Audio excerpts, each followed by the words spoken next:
Mahal-mahal na panunod sa palengke. Kaya nga, ano ba yan? Kunti lang na pamili ko. Uy, alam mo. Ayan yung demonyong bisor ni Lolong sa Del Rio. Saan? Ayun. Yan. Yung lalaking yan.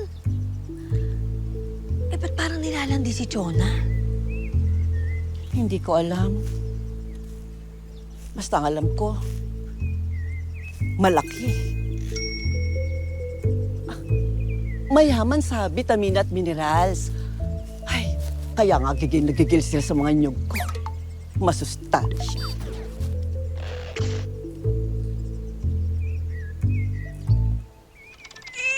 Karimari-marim! Uy, tara na. Bago pa ako masuka dito. At saka, bago pa tayo singilin ng brungin ng littering dito. Uli ka na. Teka lang. Hintayin natin saan papunta to. Hindi nila. Aray ko,